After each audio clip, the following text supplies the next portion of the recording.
Her son knelt in front of her, broke, blacklisted, begging. "Just a reference," Ethan whispered. "Please." Margaret didn't flinch.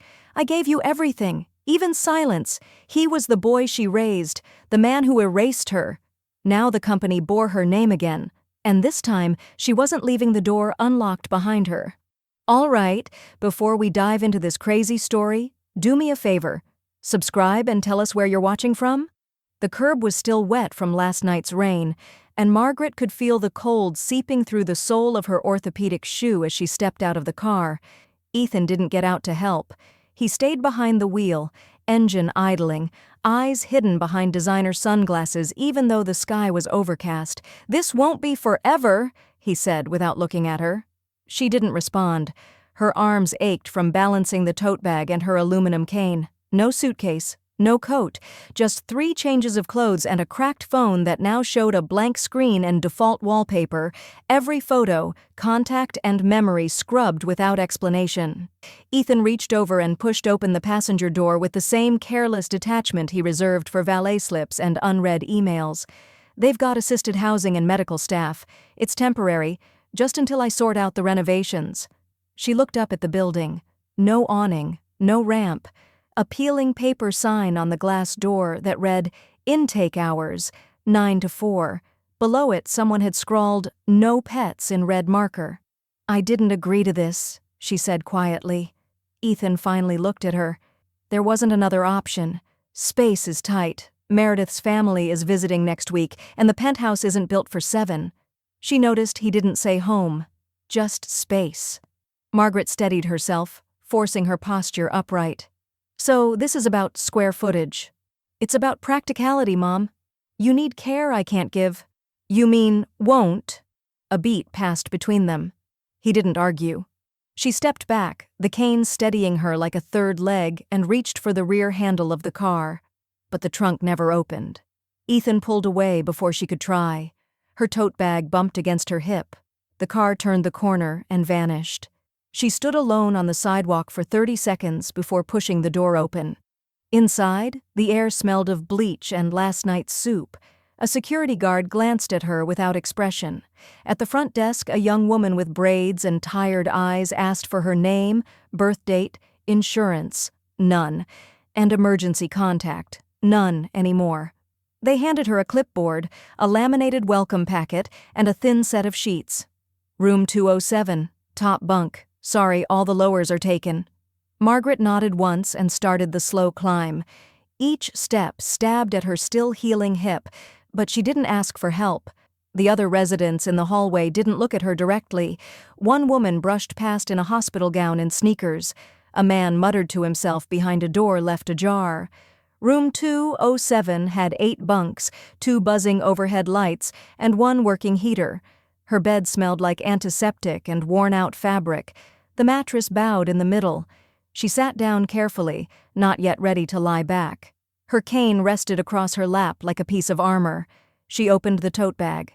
No charger, no medication, no forwarding address. And on her phone, not even a calendar reminder or voicemail. Just a system restart screen blinking back at her like a final insult. It wasn't neglect, it was planning, it was execution. Ethan hadn't just dropped her off, he'd deleted her. Digitally, practically emotionally, as cleanly as erasing a contact from a phone. Margaret had done audits in her career. She knew the difference between carelessness and intent. This had fingerprints all over it. She took out the laminated welcome sheet and turned it over, blank on the back. Then she dug into her purse and pulled out a pen, the one thing Ethan hadn't thought to remove. She wrote 1 sentence on the back of the page, steady, clean script. "This isn't how my story ends." She underlined it once, slowly. Then she folded the page and slid it beneath her pillow like a contract. Her hip throbbed. The lights buzzed. Down the hall, someone screamed in their sleep. Margaret lay back and stared at the ceiling, not blinking. The story had just started. And the next chapter would have her name on it, spelled correctly this time. The pen scratched slowly across the welcome sheet again. Margaret had flipped it over and filled every inch of white space with numbers, equity percentages, conversion dates, IPO delays, capital infusions, things she hadn't thought about in years but still remembered like muscle memory. Her handwriting remained exact, neat even in fury, because behind every betrayal, she believed, was a paper trail. Back in 2004, it had started with a sketch on a diner napkin. Her husband Henry had drawn the first routing algorithm over breakfast at Lou's Cafe, while she calculated fleet savings on a folded receipt. He had ideas. She had ledgers. Together, they had built the bones of Rhodes Freight Tech from the ground up, in the basement of their ranch home with one server, 2 laptops, and a shared checking account. After Henry's heart attack, Ethan stepped in. Young, magnetic, and polished. "Let me carry the load," he'd said, brushing his mother's cheek with a kiss like it was permission. Margaret had nodded, overwhelmed with grief and surgery appointments and legal paperwork she hadn't the strength to decipher. He had promised to handle the transition, promised her a soft landing and a generous retirement package. She remembered signing a power of attorney form for the estate. She remembered transferring payroll permissions. But the stock transfer? She couldn't recall ever signing it. Not once. She sat upright on the bunk, heart thudding with quiet urgency. The next morning, she borrowed the shelter's shared computer lab during senior hours. The login was slow, the keyboard half broken, but it was enough. She found her old email address, an inbox she hadn't opened since before Ethan consolidated all their family files under a new corporate domain. Password reset. Security question. Where did you meet your spouse? Lou's Cafe, she typed. Access granted. 38 messages from Joan Myers, dated 3 years back. Joan had been Henry's right hand in the company's earliest legal filings, an auditor turned forensic investigator who now specialized in internal fraud for high-profile families. One of the last emails read, "Call me." Something about Ethan's restructure doesn't add up. Margaret stared at the screen. Then she picked up the shelter phone. Joan answered on the 3rd ring. Her voice hadn't changed, still crisp, efficient, but laced with the warmth of someone who remembered the long nights in Margaret's basement with coffee-stained spreadsheets and too many cables. "I was wondering when I'd hear from you," Joan said. "I've kept the file." "What file?" "Yours." Within 24 hours, they met at a corner table inside the city's oldest library. Joan brought 2 file folders, a black laptop, and no pleasantries. "I've been watching your son's filings for 2 years. He moved all your original equity into a shadow holding account under an LLC with your maiden name, but you never signed the final conversion documents." She tapped the page. "Legally, Margaret, you still own 49%. Margaret blinked. "I need proof of identity. Real proof. Driver's license, birth certificate, anything that matches the original shareholder documents." "My license was in my purse," Margaret whispered.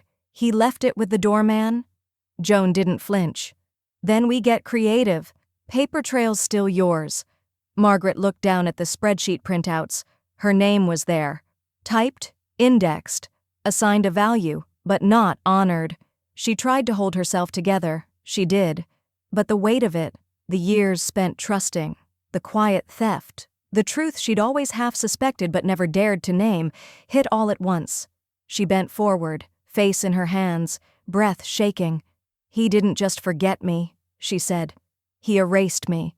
Joan let the silence settle before placing a hand on hers. "Then we write you back in." Margaret looked up, eyes brimming, not with weakness but something colder, sharper. Resolve. She folded the documents with care and slid them into her tote. The war had just been called, and she had legal standing. The lights in room 207 flickered twice, then steadied. Margaret didn't look up. She was hunched at the edge of her bunk, legs draped over the side, a manila folder open across her lap, and 2 fingers pressed against her temple like a dam holding back something too heavy to name.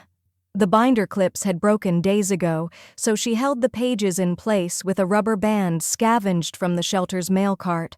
Every document Joan had sent was now triple-copied, labeled, and alphabetized into folders she tucked beneath her mattress at night like insurance against vanishing. The work helped. It gave her hours shape. Gave her thoughts something to attach to besides the sour tang of bleach, the occasional midnight shouting match in the hallway, or the unmistakable feeling that she had been shelved, like expired inventory waiting to be cleared. What helped more was the notebook. Black cover, spiral spine, wide-ruled. She hadn't planned to write anything personal in it, but one evening after dinner trays were cleared and the room had sunk into the strange twilight stillness that comes before fluorescent lights are cut, she started scribbling. Not case notes, memories, sentences, things Ethan had said over the years that once seemed forgivable. "Mom, you always overthink. It's just business, not betrayal. You wouldn't understand. This is out of your generation." Each line etched with a hard press, not angry, just factual, an inventory of erasure. She didn't stop. "You're lucky we still include you in family emails. We don't need to tell Mom, it's just paperwork. She'll forget anyway." She paused on that one, then underlined it twice. Margaret tore out the page, folded it neatly and tucked it behind her ID badge from Rhodes Freight Tech's first trade show. She still had it, still laminated, still tucked inside her wallet. Ethan had told her to leave it off her resume after the merger. "It confuses the timeline," he'd said. Now it was evidence. That night, she couldn't sleep. So she limped down to the vending machines for apple juice and sat in the rec room, watching the news tick across the bottom of a muted TV. A woman named Darlene, silver-haired, scrappy, rolled up beside her in a wheelchair with duct tape on the armrest. "Late sleeper?" she asked. Margaret gave a small nod. "Me too. Pain wakes me. Then the dreams." "You knew?" "3 weeks," Margaret replied. "Then it's time someone told you. You're eligible." "For what?" "Re-entry therapy, senior independence programs. Folks like you, with clean records and still sharp upstairs, they'll help you find a space, sometimes even job retraining." Margaret blinked. "Why would I need job retraining?" Darlene gave a wry grin. "Because nothing terrifies the powerful more than the people they tossed out coming back stronger." They didn't talk more after that, but Darlene left her a flyer. By morning, Margaret had signed up for twice-weekly PT in a local community clinic. It wasn't much, just range-of-motion drills and balance work, but she pushed hard, sweat-soaked and sore, refusing to let her hip dictate what came next. 2 weeks later, someone in the shelter office offered her a donated tablet for the re-entry candidates. No charger, but enough battery to stream for a few hours. She accepted it without ceremony. That same afternoon, she opened the business channel and caught the live stream of Rhodes Freight Tech's new merger announcement. Ethan stood behind a chrome podium, flanked by glass walls and eager young executives. His voice was polished, his smile sharp enough to split wood. Behind him, a screen scrolled with buzzwords: integration, global synergy, logistics 3.0. The press clapped like trained seals. A champagne cork popped somewhere off camera. Margaret didn't flinch. She lifted her cup of apple juice and held it up to the screen. "To the empire I built in silence," she said softly, "and the reckoning that's coming for its throne." She didn't drink, just set the cup down with precision. Then she closed the tablet, pressed it to her chest, and leaned back on the creaky mattress. The celebration was real. So was the clock now ticking behind it. The first forged document was dated March 2017, 5 months after Henry's funeral, 2 weeks before Margaret's hip replacement, and 3 days before Ethan had taken her out for tea and promised she'd never need to worry about the company again. Joan found it buried in a redundant appendix of a shareholder health compliance file, an old tactic used to bury red flags in plain sight. Margaret stared at the screen, her lips pressed thin. The words read, "Cognitive concerns raised. Suggest limiting fiduciary oversight until formal reassessment." Below it, Ethan's signature. Above it, a medical notation Margaret had never seen before. Signed by a neurologist she'd never met. Joan looked up from her laptop, tone clipped. "He filed this to justify shifting full voting control to himself. He's been building the illusion of decline for years." Margaret sat very still. Then she nodded once. "Who else has seen it?" "No one who'd push back. But I know someone who might." that someone turned out to be Calvin Dunn, a former logistics engineer who had started in Margaret's garage on a folding chair and ended up managing mid-tier operations before Ethan restructured the company to make room for more Harvard MBAs. They met in the back of a sandwich shop 2 blocks from the financial district. Calvin wore his union jacket, scuffed loafers, and the weariness of someone who'd seen too many good things swallowed by corporate polish. "I always figured something went sideways," he said. "The day your name disappeared from the founding deck, I knew it wasn't a clean handoff." Margaret slid the folder across the table. Inside, a full record of her original share ownership, the unfiled transfer documents, and the backdated medical forgery. He didn't ask if it was real. He just nodded. "I'll call in the vote." "Quietly," Joan added. "We don't want a leak. Yet." Within 72 hours, the necessary 30% threshold for a special shareholder meeting was reached, thanks to Calvin's old contacts and a few minor investors who still remembered whose basement housed the company's first server rack. The cease and desist letter was issued via certified mail and legal email. It was precise, undisguised, and triggered by Margaret's verified 49% ownership. The language was surgical. All pending merger activity is to be suspended effective immediately. Failure to comply will trigger injunction proceedings. Margaret read the letter aloud to herself before it went out. Then she folded it twice and placed a handwritten note inside the envelope before sealing it. Ethan received the letter during the opening hour of a luxury gala thrown to celebrate the merger he had just illegally pushed forward. He was standing under a chandelier made of recycled jet parts, giving a toast to reimagined freight futures, when a staffer from legal handed him the envelope. He read it once. His champagne hand dropped slightly. He read it again. Across the ballroom, the lights glittered as the string quartet launched into a rendition of Bittersweet Symphony. Ethan stepped out to the terrace, phone already dialing. Margaret answered on the second ring. "What the hell are you trying to prove?" he snapped. She took a slow sip of water. Then, "That I built it. That I never left.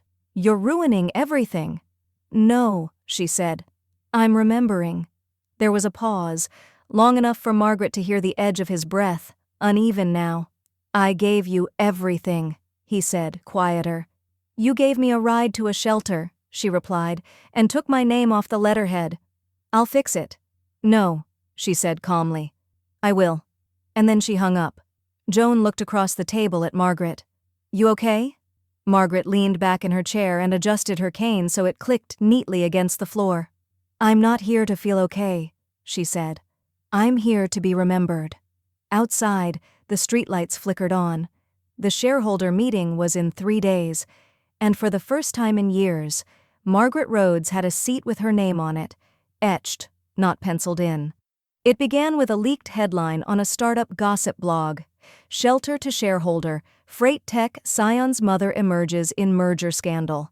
The piece was vague, barely sourced, padded with recycled investor blurbs, but the hook caught. By the next morning, 3 more outlets had picked it up. By noon, Rhodes' reckoning trended on LinkedIn, and by nightfall, Margaret's name was being spoken with equal parts awe and apology. Buzzwords crystallized: elder abuse, hostile takeover, family betrayal. A photo surfaced of her leaving the courthouse, cane in hand, chin slightly raised. The internet had a new folk hero. Margaret ignored all of it. She stayed at the shelter, declined interviews, and continued building her timeline with Joan, now with an extra layer of urgency. Because if the press got ahead of the paperwork, the real story would vanish under a wash of sentiment and half-truths. Ethan, however, didn't ignore it. By Thursday, he was at the shelter's entrance with a photographer and a Starbucks carrier tray. Margaret saw it from her window in the rec room. Her son posing near the chain-link fence like he belonged there, a performative frown stitched onto his face. He was flanked by 2 PR handlers and a man holding a camera stabilizer. "Is that who I think it is?" muttered Darlene from her corner seat, squinting. Margaret stood slowly. She walked out the front door alone. No coat, no press pass, just her presence. Ethan turned, smiling like a campaign donor. "Mom," he said, loud enough for the nearest reporter's mic. "I just wanted to check on you. I'm so glad they're treating you well." Margaret didn't stop until she was directly in front of him. The cameras clicked like mosquitoes. She said nothing. Then she turned to the nearest photographer and spoke in a tone that could cleave granite. "Did he tell you why I'm here?" The man blinked, caught off guard. Ethan laughed awkwardly. "Mom, come on." "Tell them," Margaret said again, turning back to her son. "Tell them why your mother is sleeping under donated blankets while you toast merger champagne." His mouth opened, then shut. She held his stare like it was a contract, and then she turned and walked back inside. No one followed. The video made its way to the local news. A retired judge called it one of the cleanest dismantlings of power abuse I've seen in years. But Margaret didn't flinch. She had court documents to file. Joan joined her 2 days later at the downtown Civic Building, hands full of binders. The petition wasn't just for fraud. Now it included a demand for a full forensic audit of Rhodes Freight Tech's financials dating back to 2016. It was procedural, dry, almost boring, until Joan found it, buried in an archived transaction sheet for the company's pre-launch years, line item, Angel Capital, external source, MRH. Margaret stared at the initials. MRH, that's me. Joan nodded grimly. Margaret Rose Hamilton, your maiden name. The routing number matches your old joint account. Margaret's throat tightened. He used your money, Joan said, voice low. Years after Henry passed, funneled it through dummy entries. You were his first and only angel investor, and he buried it. A silence settled between them. Margaret reached slowly for the document and ran her fingers across the ink. My name, she said, voice quiet. It was always there. He just changed. She folded the page and tucked it into the audit file.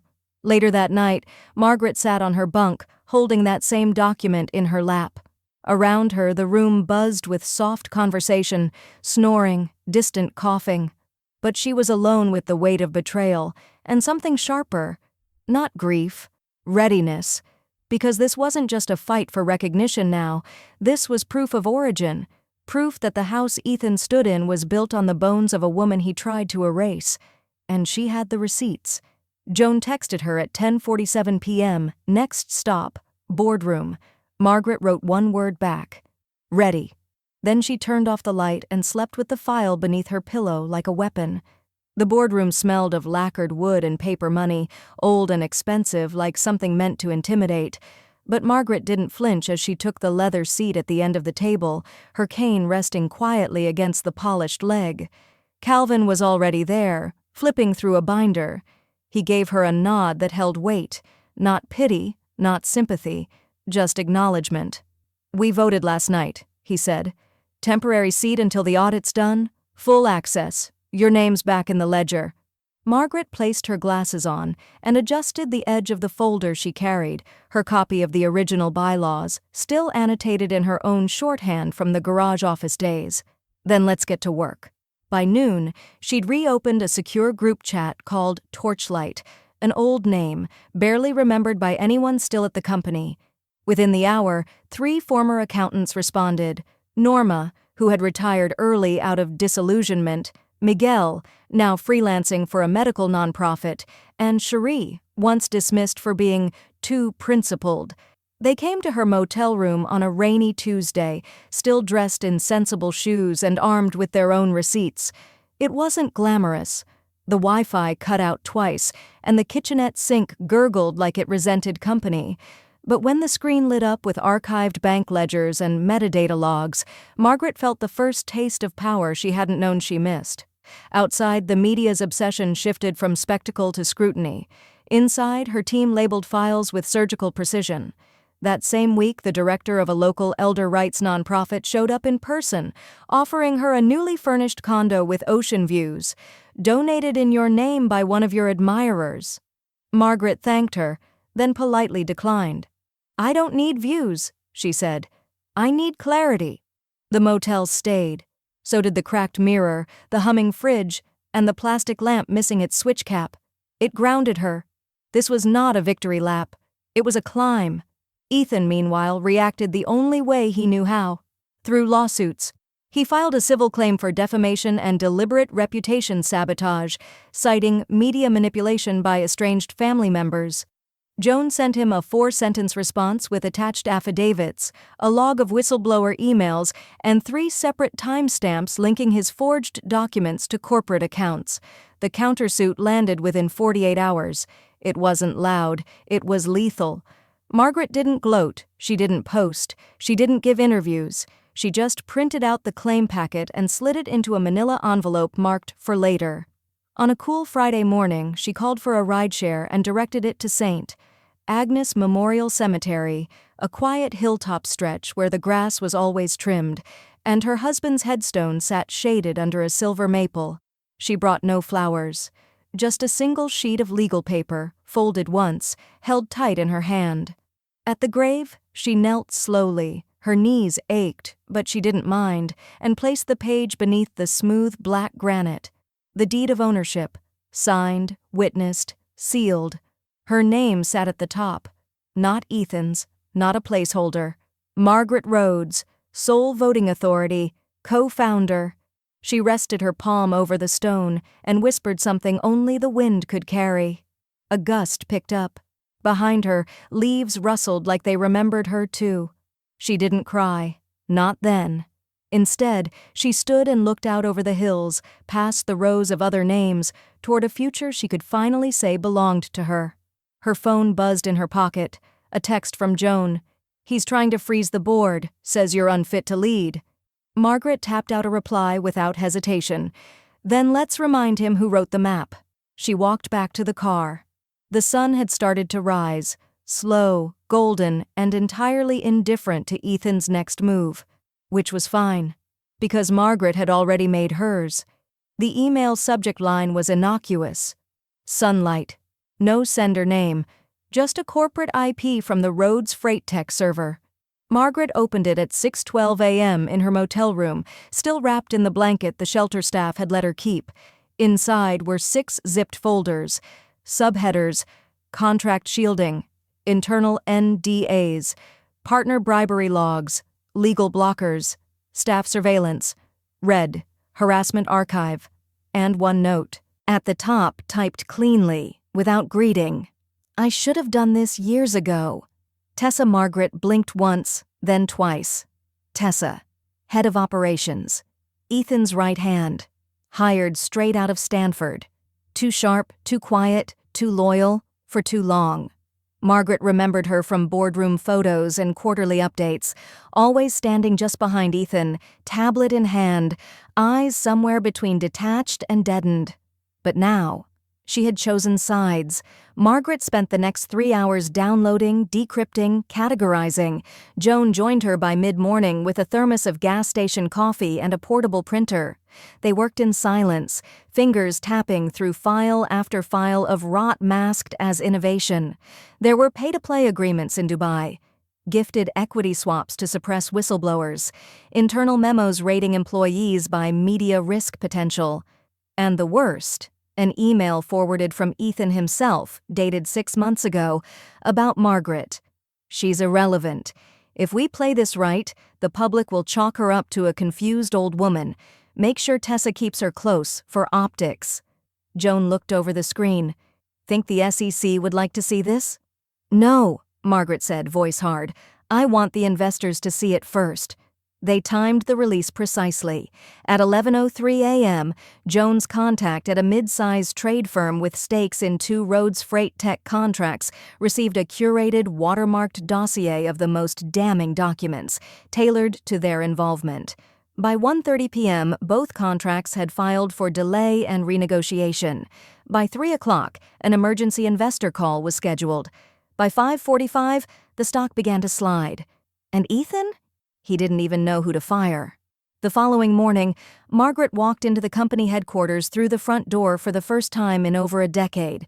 She wore charcoal gray slacks, a deep green blouse, and the same silver brooch her husband had given her the night they signed their first warehouse lease. Her cane clicked a steady tempo against the polished tile. Employees turned to watch her enter. Some froze mid-conversation, others simply stared. She didn't break pace.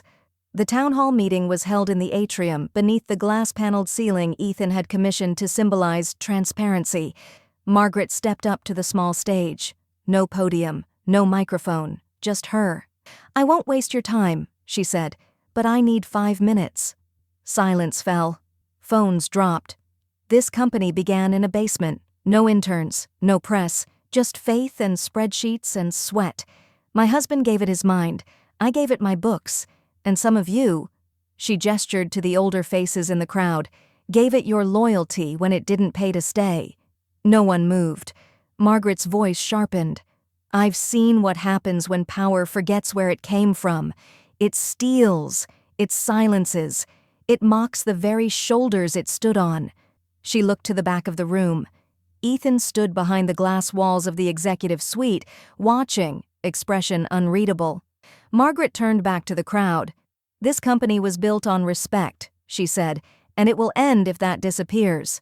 Applause started with one pair of hands, then two, then a cascade, not thunderous but grounded, like something real. Ethan didn't enter, didn't speak, just stood there invisible behind the gleam he'd once mistaken for control. Margaret looked at him for half a second, then turned back to her team. Joan stepped forward with a folder labeled "Next Vote." Margaret opened it, smiled without warmth, and said, "Let's begin." The conference room was quieter than usual, not solemn, expectant. Margaret sat at the far end of the polished walnut table, hands folded neatly in front of her. Her folder was closed, her glasses were off, her posture deliberate. She wasn't here to posture, she was here to finish something. 12 board members filled the leather-backed seats, some tight-lipped, some pretending not to check their phones, and at least 2 who couldn't quite meet her eyes. Calvin sat 2 chairs to her left, wearing his union pin like armor. Joan stood by the window, arms crossed, unreadable. At exactly 9 a.m., the chairperson, Margaret had insisted it not be Ethan, called the meeting to order. The agenda had only one item, proposal, a formal vote of no confidence in CEO Ethan Rhodes, citing breach of fiduciary duty, ethics violations, and material harm to shareholder value. Margaret had built her majority slowly, one call at a time, former employees turned investors, quiet retirees who still held preferred shares in dusty portfolios. Calvin had helped her stitch the coalition together like a quilt, old pieces, worn but valuable, all stitched with something stronger than capital. Memory. Ethan arrived late. He didn't knock, just strode in with a sleek tablet and a tired smirk, his blazer still buttoned like he hadn't noticed the temperature in the room had dropped 10 degrees. "This vote violates bylaws section 4.9, he said, not bothering with greetings. "Emergency votes. Require a 10-day advance notice. This was filed under 7. Calvin didn't flinch. "Bylaws were updated in 2018 under your tenure, Ethan. Emergency votes concerning CEO conduct require only 72 hours notice with 30% trigger threshold, which we met." Ethan blinked. For the first time that morning, his mouth moved without sound. The chairperson cleared her throat. "We'll proceed." Names were called in alphabetical order. Some said their vote with clipped authority. Others looked directly at Margaret and nodded once before speaking. "Yes? Yes? No? Yes?" Halfway through, Ethan interrupted. "This is a coup disguised as sentiment. She's using guilt and nostalgia to manipulate shareholders." "No crosstalk," the chair said. Ethan scoffed. "This is ridiculous. She hasn't run a business in 20 years. You want to replace innovation with spreadsheets?" Margaret didn't rise. She didn't argue. She let the silence do the work. "Yes? Yes? Yes? Abstain." Margaret's name was last. The room paused. Everyone turned to her. She lifted her eyes slowly, like the motion itself had weight. "I abstain," she said calmly. Murmurs flickered down the table, confused glances. Even Joan turned slightly. Then Margaret reached forward, placed a small stack of documents on the table, and tapped the top sheet. "Addendum filed 2 hours ago. I've transferred 6% of my 49% to 3 former employees with active voting rights." She named them: Cherie, Norma, Miguel. The room stilled. That gives them standing, and enough to shift the abstain into an active vote. The chair reviewed the paperwork, scanned the notarized seals, and looked up. Confirmed. The vote passed. 9-3. Ethan didn't react. Not visibly. He just stared at Margaret like she was something he'd never seen before, like she'd changed languages without warning. The chair lifted her pen. Effective immediately, Ethan Rhodes is removed as Chief Executive Officer of Rhodes Freight Tech, pending final audit conclusion. The pen clicked. In the interim, she continued, Margaret Rhodes is appointed acting CEO. The phrase landed like a gavel. The smirk on Ethan's face finally broke. Just a twitch. Just long enough. Margaret stood. She adjusted her coat collar, picked up her cane, and looked at the board, not with triumph, but finality. This was never about revenge, she said.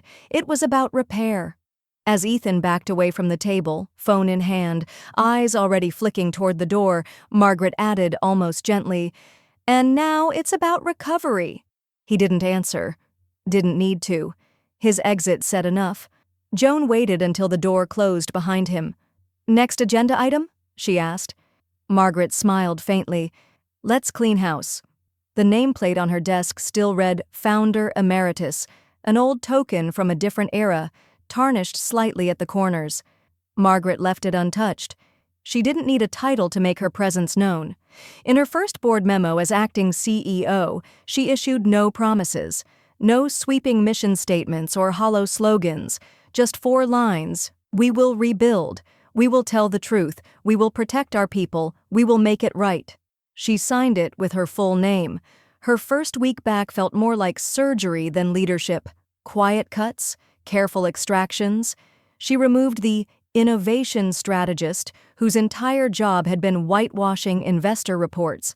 She dissolved the bloated marketing budget that had been used to fund off-book retreats in Monaco. She paused the international expansion rollout, citing ethics concerns that hadn't even made it into Ethan's last quarterly call. Not everyone cheered, but the ones who stayed, the engineers who remembered her from the garage days, the junior analysts who'd secretly forwarded her support emails during the shareholder debacle, those were the ones who mattered now. Margaret declined every media request. The New York Times called 3 times.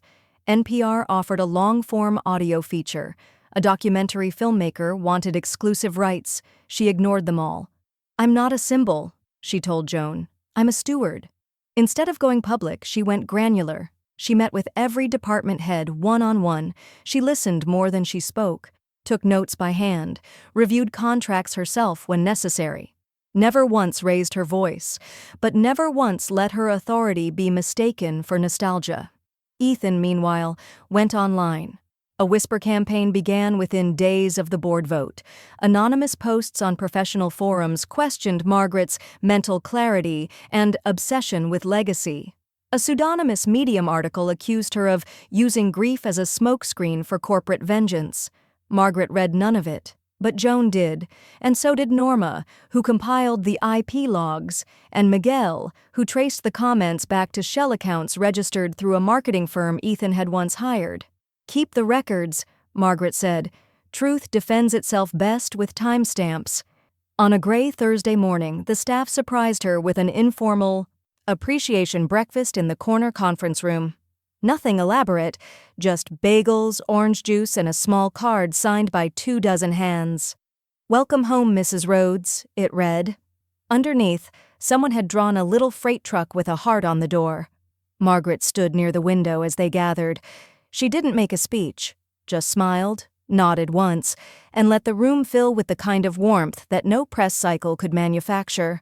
10 minutes into the breakfast, the elevator pinged. Ethan stepped out. He was alone this time, no entourage, no handlers, no tailored suit, just a button-down shirt with the sleeves rolled and a look that hovered somewhere between desperation and defiance. Security was already on alert. "Mr. Rhodes," the head of the building's private team said, stepping in smoothly, "this floor is restricted to authorized leadership." "I'm here to talk to my mother," he said, voice low. Margaret didn't move from where she stood. "If she wants you removed," the security guard said. "We will." The room had gone silent now. No one moved. Margaret turned slowly, made eye contact with Ethan, then spoke without raising her voice. "I'm busy," she said. "Show him out." 2 guards flanked Ethan. He didn't fight, but as he was guided into the elevator, his eyes stayed locked on her. The doors closed. Margaret exhaled. It wasn't triumph. It wasn't even relief. It was something harder to name, something forged from fire and disappointment, but cooled into steel. She turned back to her team. "Let's finish eating," she said. That afternoon, Joan placed a sealed file on her desk. "The press is digging," she said. "We'll need a decision soon." Margaret opened the folder slowly. Inside, a request from the SEC to make a public statement before the quarter closed. She didn't answer right away. Instead, she looked out the window and said, "Sometimes silence says more." But her eyes never left the page, and her hand was already reaching for a pen. The name on the letterhead wasn't hers. It read, "The Henry Rhodes Foundation for Applied Ethics and Second Chances." Underneath, in smaller print, was the mission statement she had written by hand, edited 10 times, and still couldn't read without blinking hard. Empowering those silenced by age, loss, or circumstance with knowledge, funding, and voice. The Foundation's first 2 programs were already live. One offered micro-grants to senior women retraining in STEM. The other partnered with local shelters to place displaced elders in temporary housing with direct access to legal services. Margaret had personally walked the halls of 3 facilities that week, speaking softly to women who hadn't yet remembered they were still allowed to want things. She never used her title, just told them, "I've been where you are, and I won't forget it." The board meetings at Rhodes Freight had grown less dramatic. Tessa now ran the day-to-day with a quiet confidence that made the entire org chart feel newly wired. She asked smart questions. She cut dead weight with surgical calm. She listened. One afternoon, after a routine compliance review, Calvin walked into Margaret's office, coat off, sleeves rolled, and an envelope in hand. "Unanimous," he said, laying it on her desk. She raised an eyebrow. "Permanent CEO appointment," he said.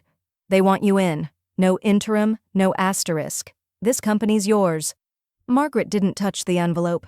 Instead, she looked out the window toward the freight yard in the distance, where a single truck, paint chipped, logo faded, was backing into Dock 11 like nothing had changed. She turned back to Calvin. "It was never mine to keep." He frowned slightly. "You earned it?" She smiled, but it didn't reach her eyes. "Which is exactly why I won't stay." Calvin opened his mouth, then paused. Margaret slid a sealed folder across the desk. "My vote is for Tessa." He blinked. "She knows the system, she knows the damage it's done, and most importantly," Margaret said, "she knows how to rebuild without asking for applause." The vote was held quietly.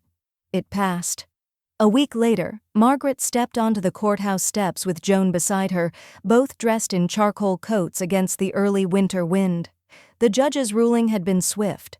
Ethan Rhodes vs. Margaret Rhodes was officially dismissed, citing insufficient evidence, retaliatory motive, and a pattern of procedural misconduct unbecoming of a credible plaintiff. No appeal was granted. The gavel had barely cooled before Ethan tried again, this time as a buyer. He reached out to 3 board members, 2 hedge funds, and 1 overseas investor, offering to quietly acquire enough voting leverage to restabilize leadership. Not one of them returned his call. Joan showed Margaret the offer emails.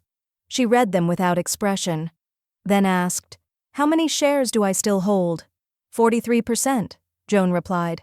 "The rest are with the foundation." Margaret nodded. "Transfer the remainder." Joan hesitated. "All of them?" Margaret nodded again. "I don't want the crown. I want the bricks." It was done that evening.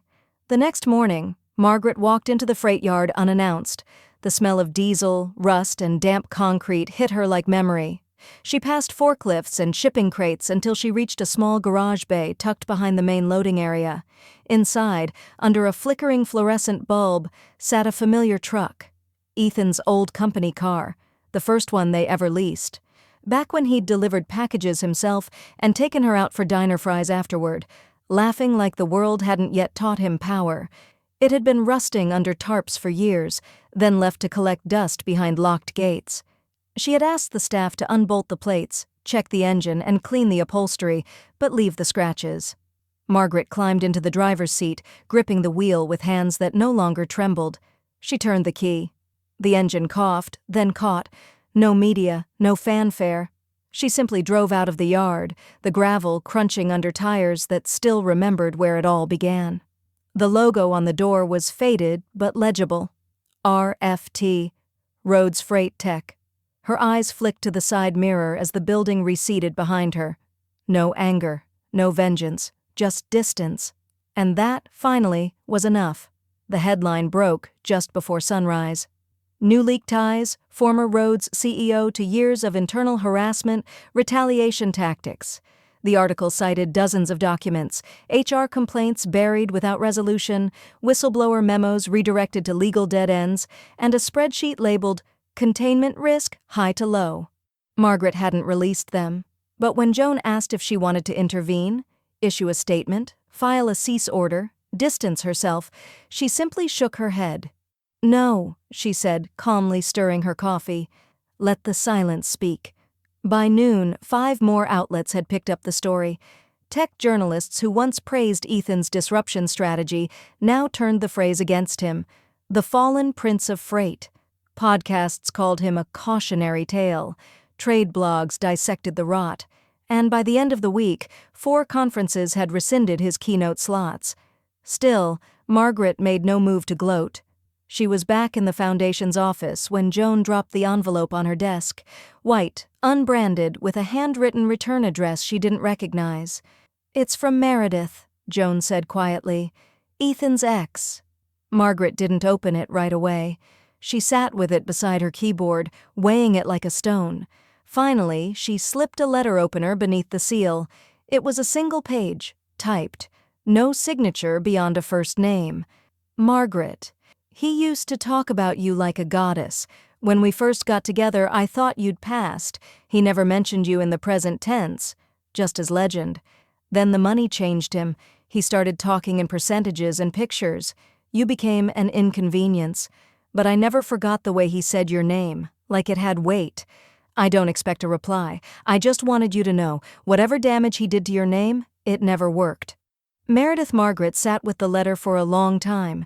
She thought of the boy Ethan had been, the one who fell asleep at the kitchen table over flashcards, who'd once made her a Mother's Day card entirely out of packing labels, who used to hold the back door open with both hands like it might otherwise fall off its hinges. That boy had been sharp, curious, even kind, but the man he became, he chose that path. And choices, she had learned, eventually shape the name history gives you. That afternoon, Joan brought in a draft motion. "Here," she said, "we can file for damages, the retaliation, the asset misrepresentation, the elder abuse precedent alone." Margaret read the first few lines, then set the document aside. "No." Joan blinked. "No? We've had the truth. We've had accountability. What comes after isn't justice. It's theater, and I'm not interested in that stage. So you're letting it go." "I'm letting it land," Margaret said. "Justice is enough. Dignity matters more than dollars." That night, she sat down with a legal pad and began writing in longhand. The keynote was scheduled for the following week. A university had invited her to speak on intergenerational leadership and corporate memory. She had planned to decline. Now she said yes. The speech wasn't about revenge. It was about legacy, about lines you draw and lines you refuse to cross, about how no title ever outranks your reflection, and how forgiveness is a door you open inward, not outward.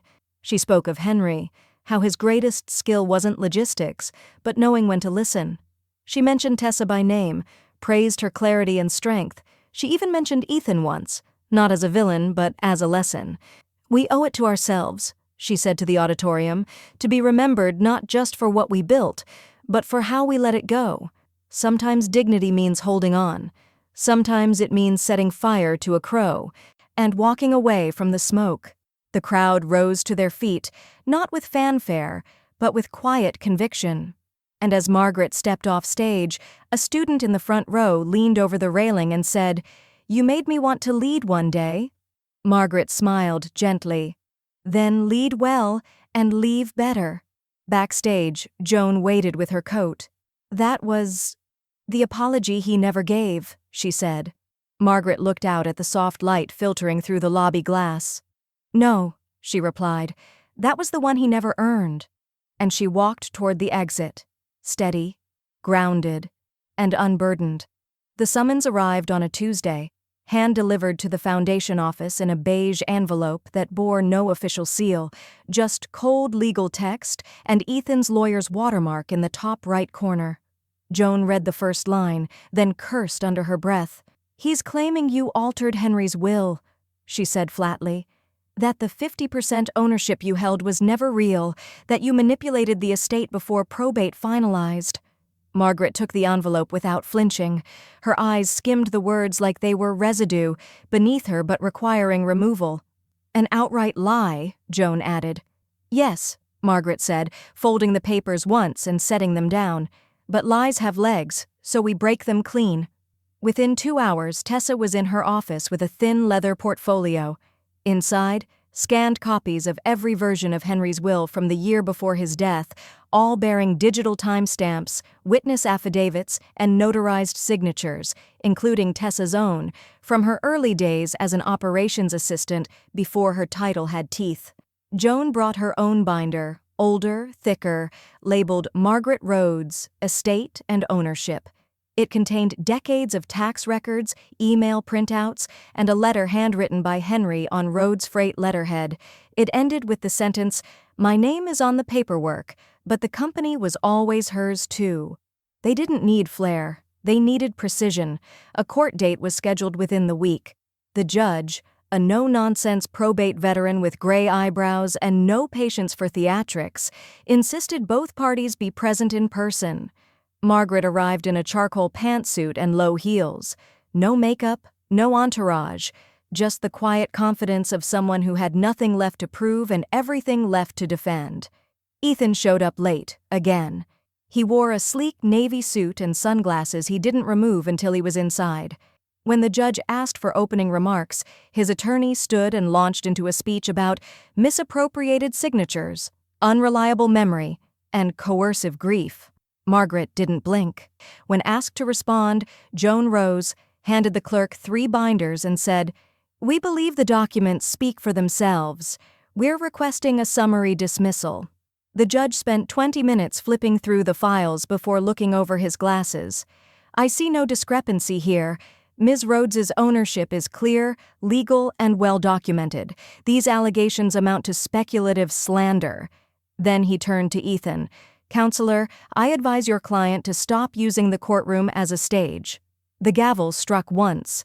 The case was over before lunch. Outside, reporters had already gathered. The courthouse steps buzzed with cameras, murmurs, and microphones extended like weapons. Margaret emerged slowly, flanked by Joan and Tessa. As they reached the bottom of the steps, a reporter from WEXN leaned forward. "Mrs. Rhodes, if your son were listening right now, is there anything you'd want to say to him?" Margaret paused, not for drama, but for honesty. She looked out over the press line, then into the middle distance as if speaking to something just beyond view. "I hope," she said clearly, "that the man he becomes isn't the man he's been." No further comment. She turned and walked to the waiting car. Inside, Tessa looked over. "He waited near the elevator," she said. "Tried to speak with you." "I know," Margaret said. "He asked the bailiff if he could see me alone." Joan raised an eyebrow. "And?" Margaret's answer was steady. "Everything between us now is public record. If he wants reconciliation, he can file it." Silence followed, but not emptiness. Something sharper, cleaner. They pulled away from the courthouse, leaving behind the echoes of a man who had spent everything trying to rewrite a story that had already moved on without him. Up ahead, the road curved toward the freeway. Margaret looked out her window, eyes half closed, the light spilling over her shoulder like absolution. She had no more courtrooms to enter, but she wasn't done walking into truth. The letter was folded neatly in thirds, written in blue ink on thick ivory paper, and sealed in an envelope with no address. Margaret had placed it in her top desk drawer at the foundation, tucked behind a photograph of Henry taken in the early garage days, half smile, sleeves rolled, clipboard in hand. The letter began simply, "Ethan, I loved you so completely once, it eclipsed reason." She had written it after the courthouse silence, after the final gavel. She didn't write it to reopen wounds. She wrote it to locate herself, someplace between the memory of lullabies and the echo of betrayal. It wasn't a reckoning, it was a goodbye no one would ever hear. She closed the drawer. That week, Margaret agreed to do one interview, not for television, not for headlines. A nonprofit podcast that focused on elder respect in modern America had reached out 3 times. Joan vetted them. Small team, volunteer run, no media machine behind it. She said yes. The room they used was a modest recording booth above a community center gym. The host, a middle-aged woman named Carla, had calloused hands and a soft voice. No pre-written questions. No camera. "Just speak," Carla had said, as if someone's listening who really needs it. So Margaret did. She spoke of isolation, not as metaphor, but as architecture. Rooms with no doors, conversations that forget your name halfway through. She spoke of the language of dismissal. "Mom, you're overreacting. You're confused. You're not thinking clearly." She said, "Sometimes silence doesn't mean surrender. It means you're waiting until it's safe to speak without being erased." The recording was 42 minutes long. They uploaded it with no fanfare.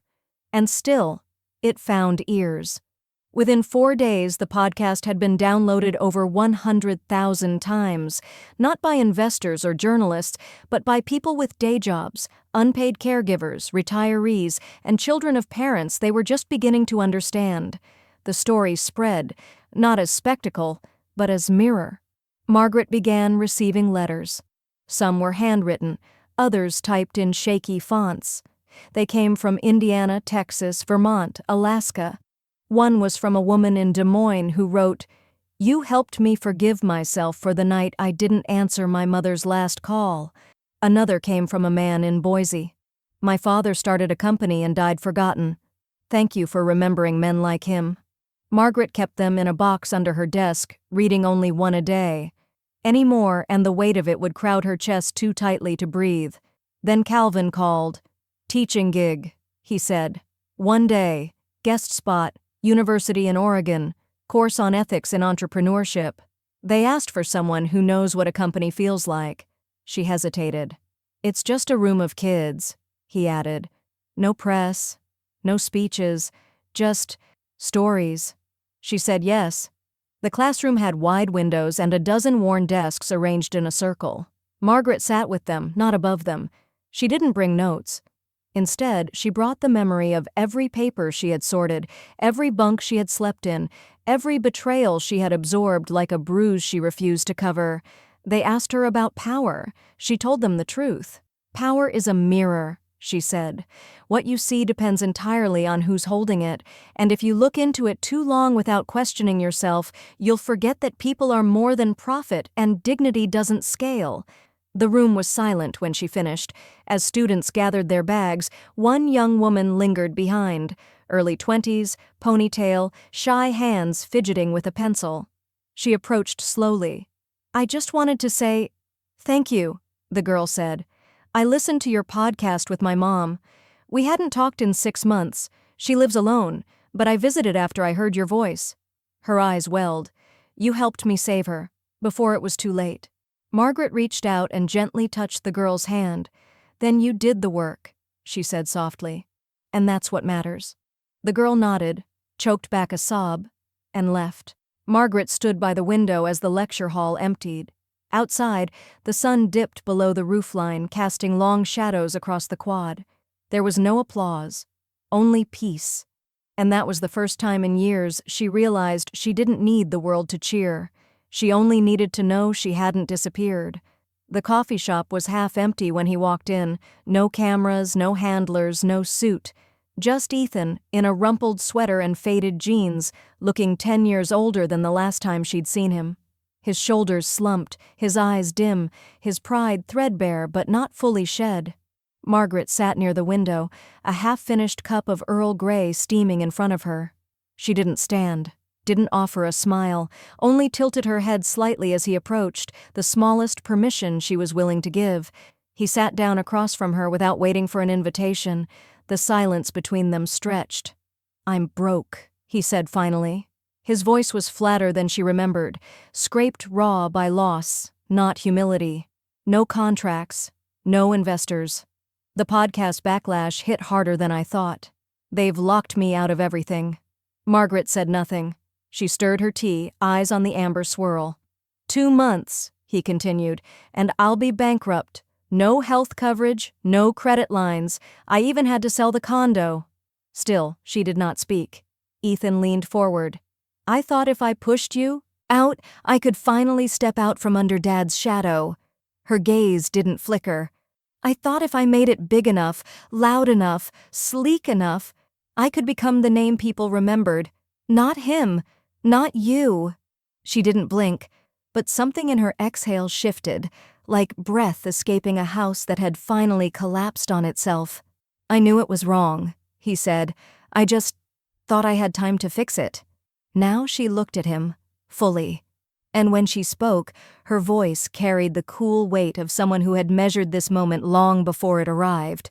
I warned you, she said. For decades, you mistook patience for passivity, you mistook forgiveness for permission, and you mistook my silence for consent. Ethan swallowed hard, eyes darting to the window. Outside, a delivery van idled at the curb, its hazard lights blinking like a heartbeat. I know, he said quietly. Do you? He looked back at her, the mask gone. I know I destroyed everything. I know I don't deserve to ask, but I'm asking anyway. She waited. Do you have a job for me? He said. Anything. I'd work under someone. I'll rebuild from the bottom, or just give me a reference. A quote I can put in a resume. Something. Please. Margaret stared at him. This man who had once been her child, her legacy, her deepest ache. Then she looked down at her tea, lifted it gently, and took the last sip. When she set the cup back on the saucer, her voice was soft, unhurried. I already gave you the best thing I had, she said. My silence. Ethan's mouth opened, but no words followed. I gave you the space to grow, she continued. To try. To fail. I gave you the benefit of every doubt you never earned. I gave you my reputation, my shares, my name, and when you buried them, I said nothing, for longer than anyone should have to. The words didn't cut like a blade. They landed like a eulogy. I gave you the chance to remember the boy you were, she said, rising from her chair. But I won't spend the rest of my life helping the man you became find excuses. She slipped on her coat, buttoning it carefully, methodically. He didn't stop her. As she walked past him, she paused briefly, just long enough to say, You don't need a reference, Ethan. You need to reckon. Then she left. The bell above the coffee shop door gave a faint chime as it closed behind her. Ethan remained seated, staring into the steam that rose from the teacup she left behind. Outside, the sky was the color of wet slate, and the world kept moving, indifferent, unbothered, free. The opening shot of the PBS special was simple, a black and white photograph of Margaret, taken in the early 90s, standing in front of the original warehouse with a clipboard and a wind-blown scarf. The title faded in slowly. Signed, Not Sorry, The Margaret Rhodes Story. A film on elder financial justice. It wasn't a vanity piece. It was research-driven, clipped with interviews from shelter staff, whistleblowers, and overlooked board members. Joan appeared briefly, Tessa too. Margaret herself was only shown in archival footage and audio clips.